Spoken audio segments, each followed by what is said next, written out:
بسم اللہ الرحمن الرحیم۔ آج ہم بات کریں گے اس حوالے سے کہ انتقال وراثت جو ہے وہ کیا ہوتا ہے اور اس کا اندراج جو ہے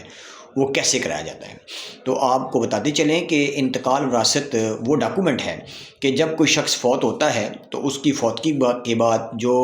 اس کی پراپرٹی ہوتی ہے وہ اس کے ورثاء میں شفٹ کرنے کے لیے ڈاکومنٹ تیار کیا جاتا ہے، اور یہ محکمہ مال کا ایک اہم ڈاکومنٹ ہے۔ اور اس کا جو طریقہ کار ہے وہ یہ ہوتا ہے کہ جب کوئی شخص فوت ہوتا ہے تو اس کے جو وارثان ہیں، شرعی وارثان جو ہیں، ان میں سے کوئی ایک شخص بھی وہ ایک بیان حلفی جو ہے وہ تیار کرے گا، اور اس کے اوپر دیگر تمام جو شرعی وارثان ہیں ان کا ذکر کرے گا کہ اس کے علاوہ فلاں فلاں شخص اس پراپرٹی میں یا اس شخص کا جو ہے وہ شرعی وارث ہے۔ اس کے بعد وہ جو ایف آر سی ہے وہ نادرہ سے جاری کروائے گا اس متوفی شخص کے حوالے سے کہ اس کے شرعی وارثان کون کون سے ہیں۔ یہ دو ڈاکومنٹ، اور تیسرا وہ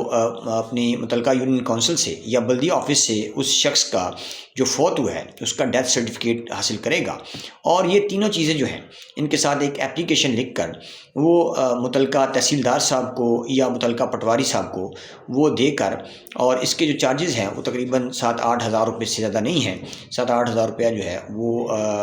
سبمٹ کرے گا، اور باقاعدہ طور پہ جو پروسیس ہے وہ کمپلیٹ ہونے کے بعد اس کو انتقال وراثت جو ہے وہ جاری کر دیا جائے گا۔